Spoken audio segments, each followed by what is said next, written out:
శ్రీ లక్ష్మీ నరసింహస్వామి జ్యోతిషాలయం. విద్య, ఉద్యోగం, వివాహం, సంతానం, ప్రేమ విఫలం, భార్యాభర్తల మధ్య కలహాలు రావడం, మీ ప్రతి సమస్యకు 100% పరిష్కారం చేయబడును. శ్రీ రామ్ గురూజీ.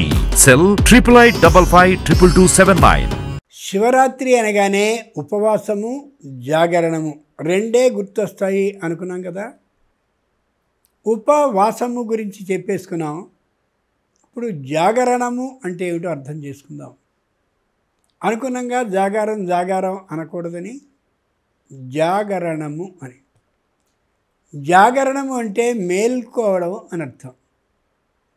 మేల్కోవడం అనేది జాగరణానికి అర్థమైతే, మరి ఆ రోజున రాత్రంతా మేము అలా మేల్కొని ఉంటే మాకు పుణ్యం వచ్చేస్తుందా, కైలాసం లభించేస్తుందా అనుకుంటాం. అది కాదు దాని అర్థం. మేల్కోవడము అంటే మనని గురించి మనం మేల్కోవడం అని అర్థం. అర్థం కాదు. కొద్దిగా లోతుకెడితే కానీ. నేను పుట్టి ఎన్ని సంవత్సరాలైంది, బాల్యం ఏ విధంగా గడిచింది, తర్వాత యవ్వనం వరకు నేను ఏం చదువుకున్నాను, చదువుకున్న దాని ద్వారా నేను ఏమి ప్రయోజకుడిని కాగలిగాను, ఆ మీదట వివాహాన్ని చేశాక నాలో ఏ మార్పు వచ్చింది, ఎంతవరకు నేను ఏ లక్ష్యాన్ని సాధించుకోగలిగాను, ఇంకా ఏ లక్ష్యం సాధించవలసిన దాంట్లో మిగిలి ఉంది, ఆ మిగిలి ఉన్న లక్ష్యాన్ని జాగ్రత్తగా చేరుకోవాలంటే నన్ను నేను ఏ విధంగా మేల్కొనేలా చేసుకుని వెళ్ళాలి. ఇచ్ఛాశక్తి, జ్ఞానశక్తి, క్రియాశక్తి స్వరూపిణి అమ్మవారి పేరు. నేను ఆ లక్ష్యాన్ని చేరాలి అంటే ఇచ్ఛాశక్తి. దేని మీద నాకు ఇష్టం ఉంది, దేని నేను చదువుకున్నాను, దేంట్లో ప్రయోజకుణ్ణి కాగలిగేందుకు సరిపోయినటువంటి మేధాశక్తి నాలో ఉంది అని తనకిష్టమైనటువంటిది ఏదో ఆ శక్తి గురించి ఆలోచించాలి. జ్ఞానశక్తి రెండోది. నాకు ఇలా బ్రహ్మాండమైనటువంటి వీణా విద్వాంసుడు కావాలని నాకు అనిపిస్తోంది అనేది నీ ఇచ్ఛ అయినట్టయితే మంచి వీణ ఎక్కడ దొరుకుతుంది, దాన్ని నేర్పగలిగినటువంటి మంచి పండితుడు, శక్తిమంతుడు ఎవరున్నారు, ఆయన దగ్గరికి నేను ఈ వయసులో వెళ్ళినట్టయితే ఎంత కాలానికి నేను ఒక స్థాయి కలిగిన వాడిని అవుతాను, ఎప్పటికి నాకు పాండిత్యం లభించి తీరుతుంది, ఇటుపక్క సంసారాన్ని సాగిస్తూ అది ఎంతవరకు సాధ్యమవుతుందని దాని గురించిన విచారణ బుద్ధిలో చేసుకోవడం ఏదైతే ఉందో అది జ్ఞానశక్తి. ఒక ఇల్లు కట్టాలంటే ఏం చేస్తాం, నేను ఇల్లు కట్టాలి అని మనసులో రావడం ఏది ఉందో అది ఇచ్ఛ. ఇల్లు కట్టాలి అనగానే ఆ తర్వాత జ్ఞానశక్తి. ఎవరెవరిని ఏర్పాటు చేసుకోవాలి, ఏ వస్తువుల్ని తెచ్చుకోవాలి, ఏ వస్తువుల్ని ఏ వ్యక్తులు నాకు సరైనటువంటి తీరులో నష్టాన్ని కలిగించకుండా దాన్ని పద్ధతి చేయగలుగుతారు అని ఇలా అన్నిటినీ సమీకరించుకోవడానికి తగిన ఆలోచనలు చేయడం అది జ్ఞానశక్తి. క్రియాశక్తి స్వరూపిణి. ఆ ఆలోచన కలిగి ఇచ్ఛ దేని మీద వచ్చిందో దాని గురించిన సమీకరణ గురించిన జ్ఞానం దేని గురించి ఆలోచించి తెచ్చుకున్నామో దాన్ని అమలు చేయడం ఏదైతే ఉందో అది క్రియాశక్తి కిందికి వస్తుంది. అప్పుడు మనకి ఇల్లు తయారవుతుంది. అదేవిధంగా ఇక్కడ కూడా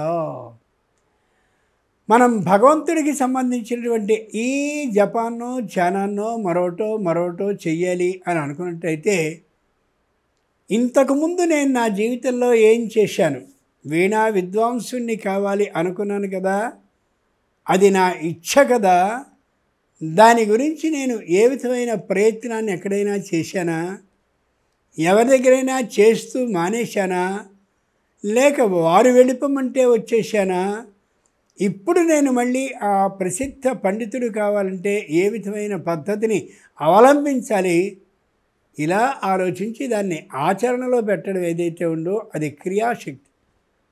కాబట్టి అయ్యవారు చెప్పేది ఒక్కటే, నువ్వు జాగరణం అంటే నీ గురించి ఏ స్థాయిలో నువ్వు పైకి రాగలిగావో, వచ్చావో, పైకి ఎక్కబోతూ కింద పడ్డావో, కింద ఉన్నవాడివి ఎలా మళ్ళీ పైకి ఎదగలిగావో నీ గురించి నీకు ఒక అవగాహన కలిగేలా చేస్తాడు శంకరుడు మాత్రమే.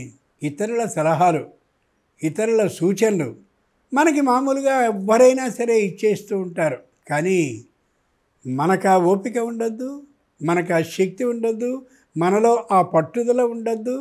అంచేత ఎవరెవరో చెప్పినటువంటివి కాకుండా నీ గురించి నువ్వు ఒక్కసారి మేల్కో అని చెప్పేదేదో అది జాగరణము అనే మాటకి అర్థం. చాలామంది జాగరణము అంటే రాత్రి అంతా కూడా ఏవేవో తాగుతూ తింటూ అలా వేటినో పిచ్చి వాటిని చూస్తూ రోజంతా గడిపేసి అబ్బో ఎంత గొప్పగా మేము జాగరణాన్ని చేశాం.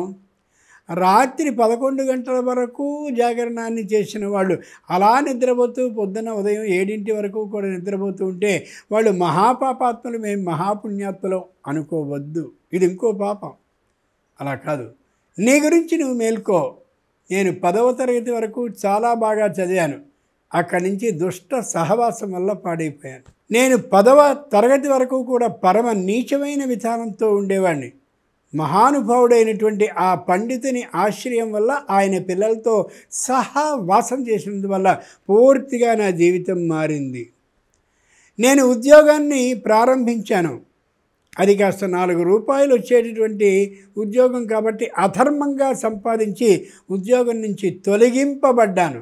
ఇలా ఎవరి గురించినటువంటి పొరపాట్లని వారు జాగ్రత్తగా అర్థం చేసుకుని, అవగాహన చేసుకుని ఆ రాత్రి అంతా గడపడం ఏదైతే ఉందో అది నిజమైనటువంటి జాగరణము అని అర్థం. నిజంగా ఆలోచించి చూడండి.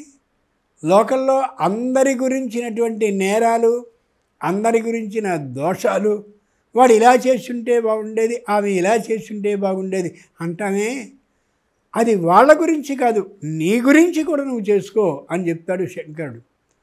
అంచేతనే శంకరుడు నిజమైనటువంటి ఉపవాసాన్ని, నిజమైన జాగరణాన్ని చేస్తాడు. కాబట్టి అలా నిరంతరం ధ్యానంలోనే గడిపేస్తూ ఉంటాడు తప్ప ఎప్పుడూ ఆయన శంకరుడు స్పష్టంగా తనటువంటి రూపాన్ని వేసుకుని ఎవరి మీదకో వెళ్ళడం ఇట్లాంటివి ఉండవు. ధ్యాన రూపంలోనే ఉంటాడు ఆయన. అప్పుడే నిజమైనటువంటి జాగరణం సాధ్యం అవుతుంది అనే అభిప్రాయంతో ఇలా జాగరణాన్ని ఎవరి మటుకు వారు కానీ చేసుకోగలిగినట్లయితే ఆత్మ ఉన్నతి, తమని తాము ఉన్నటువంటి స్థితి కంటే పై దశకి తీసుకువెళ్ళగలుగుతారు. అంతేకాక ఆత్మ ఉద్ధరణము, తమని తాము పై స్థాయికి వెళ్ళేలాగా, ప్రతిష్టని తెచ్చుకునేలాగా చేసుకోగలుగుతారు. ఎన్ని ఉదాహరణలో భారత, శ్రీమద్ రామాయణ, భాగవత, భగవద్గీతల ద్వారా ఈ సందర్భంలో చెప్పచ్చు. కానీ మనకి కాలనియమం అంటూ ఒకటి ఉంటుంది కాబట్టి ఆ ఉన్నటువంటి కాలంలో ఈ విషయాన్ని సూచనప్రాయంగా అర్థం చేసుకునేందుకు జాగరణము అంటే ఏమిటో మనం తెలుసుకున్నాము అని అర్థం చేసుకోగలగాలి. స్వస్తి.